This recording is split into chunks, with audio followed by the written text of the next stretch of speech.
கழகத்தின் நிரந்தர பொதுச் செயலாளர் வருங்கால முதலமைச்சர் புரட்சி தமிழர் ஐயா எடப்பாடி அவர்களை வணங்கி இருவரும் தெய்வங்களான புரட்சி தலைவர் எம்ஜிஆர், தமிழகசாமி அம்மா அவர்களின் ஆசியோடு தாய் தமிழ்நாட்டு மக்களுக்கு பணிவோடு சமர்ப்பிக்கிறேன்.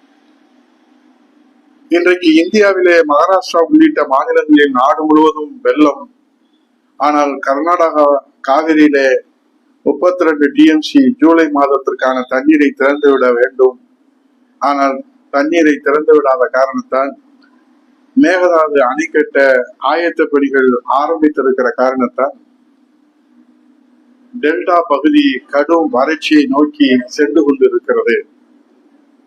ஆழ்ந்த துக்கத்திலே கவலையிலே இருக்கிறார்கள் டெல்டா மாவட்ட விவசாயிகள்.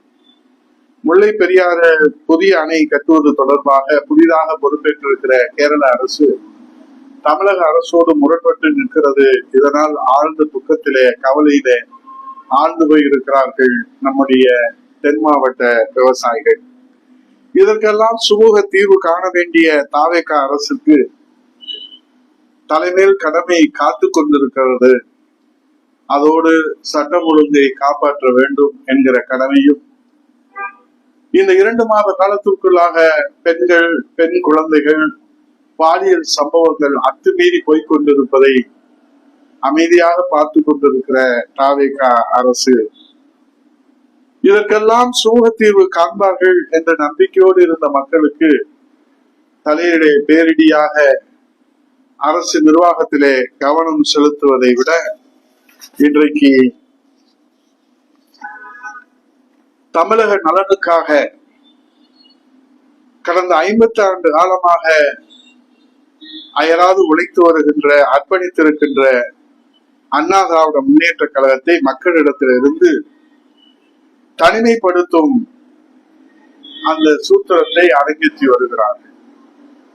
அதோடு சாமானிய பொதுச் செயலாளராக மக்கள் பணி ஆற்றி வருகின்ற எடப்பாடியாரையும் எப்படியாவது மக்களிடத்திலிருந்து தனிமைப்படுத்த வேண்டும் என்று ரகசிய திட்டத்தை அதிமுக சட்டமன்ற உறுப்பினர்களின் தொடர் ராஜினாமா செய்ய வைத்து இன்றைக்கு குதிரை பேரத்திலே தன்னுடைய அரசின் முழு கவனத்தையும் செலுத்தி வருகின்றார்கள். இதை நான் இட்டுக்கட்டியோ மிகைப்படுத்தியோ சொல்லவில்லை, குற்றம் சாட்டுவதற்காகவோ இயலாமையிலோ சொல்லவில்லை. அரசியல் கால் புரட்சி துளியும் இல்லாமல் சொல்லுகிறேன். தேர்தல் முடிவு வெளிவந்த பிறகு ஆட்சி அமைக்க தாவேகாக்கு வேண்டிய பெரும்பான்மையை நிரூபிக்க ஐயா வீரமணி அவர்களை நேரிலே சந்தித்ததை தொடர்ந்து எதிரி என்று சொன்ன திமுக தலைவர் ஸ்டாலின் அவர்களை நேரிலே சந்தித்து உள்ளிட்ட தமிழகத்தின் அனைத்து கட்சி தலைவர்களையும் நேரிலே சென்று பொன்னாடை போத்தி பூச்செண்டு கொடுத்து, குறிப்பாக திமுக திராவிட முன்னேற்ற கழக கட்சியின் தலைமையிலான கூட்டணி கட்சிகள் தேர்தலை சந்தித்த அந்த கூட்டணி கட்சிகளை, அந்த தலைவர்களை நேரிலே சந்தித்ததோடு இதுவரை பார்த்திராத அன்பையும் பாசத்தையும் பூமலை பொழிகிற வகையிலே நம்ம விஜய் அவர்கள் அன்பை பரிமாறிக்கொண்டதை இந்த நாடு பார்த்தது. அதோடு மட்டுமல்ல, அமைச்சர்கள் பதவி ஆசை காட்டி அதிமுக குடும்பத்தில் பிளவை ஏற்படுத்தியதோடு கழகத்தின் பொதுச் செயலாளரை சந்திக்காமலே அரசியல் மரபுகளை மீறி, சட்டத்திட்ட விதிகளை மீறி அதிமுக சட்டமன்ற உறுப்பினர்கள் சில பேரை மட்டும் அவர்களின் இருப்பிடத்திற்கே சென்று சந்தித்தது அரசியல் ஆச்சரியத்தை ஏற்படுத்தியது. அமைச்சர் பதவிக்கு உத்தரவாதம் தந்துவிட்டார் விஜய் என்று பரபரப்பான செய்தி. இதை நினைக்கிற போது ஆடு பகை குட்டி உறவு என்கிற பழமொழிதான் நமக்கு ஞாபகத்துக்கு வருகிறது. தொடர்ந்து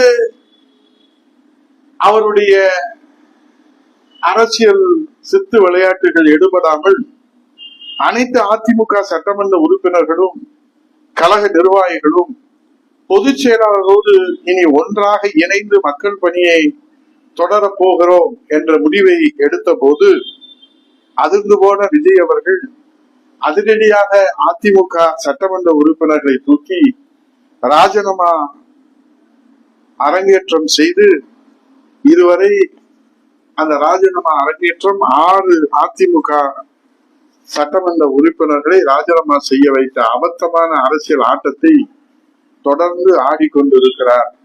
இன்னும் 12 பேர்கள் வரை இந்த ஆட்டத்தை தொடர்வார் என்று செய்திகள் வெளிவருகிறது.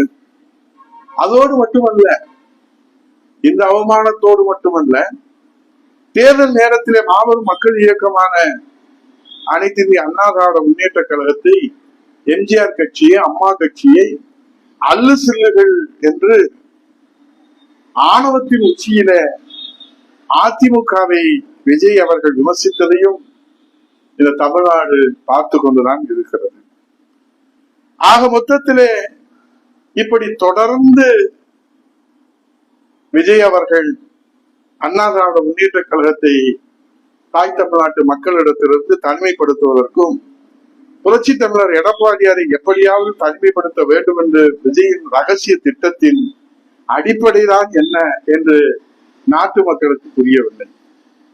ஒருவேளை புரட்சி தமிழர் எடப்பாடியாருக்கும் முதல்வர் விஜய்க்கும் மாமன் மச்சின சண்டை தகராறு இருக்கிறதா? அப்படியும் ஒன்றும் இல்லை. ஒருவேளை புரட்சி தமிழர் எடப்பாடியாருக்கும் முதல்வர் விஜய் அவர்களுக்கும் வாய்க்கால் வரப்பு தகராறு ஏதாவது இருக்கிறதா? அப்படியும் ஒன்றும் இல்லை. அப்புறம் ஏன் அவர்களுக்கு அதிமுக மீதும் புரட்சி தமிழர் மீதும் விஜய் அவர்களுக்கு அவ்வளவு வன்மம் என்று நாட்டு மக்களுக்கு தெரியவில்லை. ஒரு எளிய ஒன்று மட்டும் புரிகிறது. ஒரு எளிய விவசாய குடும்பத்திலே பிறந்திருந்தாலும், எந்தவித அரசியல் பின்புலமும் இல்லாமல் இருந்தாலும், எந்தவித சினிமா வசீகரம் இல்லாமல் இருந்தாலும், எந்தவித சினிமா கவர்ச்சி இல்லாமல் இருந்தாலும், தன்னுடைய அர்ப்பணிப்பினாலே, அயராத உழைப்பினாலே, மதிய நுட்பத்தினாலே, தாயுள்ளம் கொண்ட அரவணைப்பினாலே தமிழக அரசியலில் யாரும் தவிர்க்க முடியாத மாபெரும் அரசியல் சக்தியாக அதிமுகவை பல்வேறு சூதுகள், சூழ்ச்சிகள், எதிர்ப்புகள், துரோகங்கள் தாண்டி வலிமையோடு வழிநடத்தி வருகின்றார் புரட்சி தமிழர் எடப்பாடியார் என்பதுதான் நம்ம முதல்வர் விஜய்க்கும் புரட்சி தமிழர் எடப்பாடியாருக்கும் இருக்கும் தகராறு. மற்றபடி இது வாய்க்கால் வரப்பு தகராறு இல்லவே இல்லை என்பதுதான் நமக்கு புரிகிறது. ஆகவே அதிமுகவை தனிமைப்படுத்தி விட்டால் தாவேகா கட்சியை தேசிய அளவிலே வளர்த்து விடலாம் என்று எடப்பாடியாரை தொடர்ந்து சீண்டிக் கொண்டே இருந்தால் காலம் இப்படியே போய்விடாது. இப்படியே காலம் போய்விடாது. காலம் மாறும். அப்போது காலம் மாறுகிற போது அரசியலிலே கடும் பின்னடைவுகளை விஜய் அவர்கள் சந்திக்கிற தீர்ப்புகளும் வரும். விஜய் ஒன்றும் அவதார புருஷனும் அல்ல, ஆபத் பாண்டகனும் அல்ல, இந்த தமிழ்நாட்டை காக்க வந்த கடவுளும் அல்ல. காலம் தந்த தீர்ப்பிலே அவருக்கு முதலமைச்சர் அரியாசனம் கிடைத்திருந்தாலும் தலைகால் புரியாமல் ஆடுகிற ஆட்டம் எத்தனை நாளைக்கு என்று பார்ப்போம். ஒன்றை மட்டும் சொல்லி நிறைவு செய்கிறேன். புரட்சி தலைவர் எம்ஜிஆர் அவர்களையும் புரட்சி தலைவர் அம்மா அவர்களையும் இதே போன்றுதான் தமிழ்நாட்டு மக்களிடத்திலிருந்து தனிமைப்படுத்த எத்தனையோ சூதுகள், சூழ்ச்சிகள் அத்தனையும் தாண்டித்தான் மக்களிடத்திலே மகத்தான தலைவராக வெற்றி வரலாறை, வீர வரலாறை, சாதனை வரலாறை படைத்த இருவரும் தெய்வங்கள். அவருடைய மறு வடிவமாக புரட்சி தமிழர் ஐயா எடப்பாடியார் அவர்கள் எத்தனை சோதனைகள் வந்தாலும், எத்தனை தடைகள் வந்தாலும், சூழ்ச்சிகள் வந்தாலும், துரோகங்கள் வந்தாலும், எதிர்ப்புகள் வந்தாலும் நிச்சயமாக அண்ணா திராவிட முன்னேற்ற கழகத்தை மீண்டும் வெற்றி சரித்திரம் படைக்கின்ற அந்த வரலாறை உருவாக்கி தருவார்கள். ஒன்றை மட்டும் சொல்லுகிறேன், இந்த நாட்டிலே யார் கைவிட்டாலும், தமிழ்நாட்டு மக்கள் அண்ணா திராவிட முன்னேற்ற கழகத்தை, புரட்சி தலைவர் எம்ஜிஆர் கட்சியை, புரட்சி தலைவர் அம்மாவின் கட்சியை, புரட்சி தலைவர் எடப்பாடியார் கட்சியை ஒரு நாளும் கைவிட மாட்டார்கள் என்கிற அசைக்க முடியாத உறுதியான நம்பிக்கையோடு கோடான கோடி விசுவாச தொண்டர்கள் களத்திலே உழைத்துக் கொண்டிருக்கின்ற காலம் நல்ல தீர்ப்பை தரும். பொறுத்திருந்து களம் செய்வோம். பொறுத்திருந்து தீர்ப்பை எதிர்நோக்கி நாம் பயணத்தை தொடர்வோம். வெற்றி பயணமாக தாய் தமிழ்நாட்டு மக்கள் நமக்கு நல்ல தீர்ப்பை தருவார்கள். நல்ல தீர்ப்பை உலகம் சொல்லுகிற நாள் வருகிற போது அப்போது விஜயின் ஆட்டம் கொட்டம் அடக்கப்படும் என்பதை சொல்லி விடைபெறுகிறேன். நன்றி, வணக்கம்.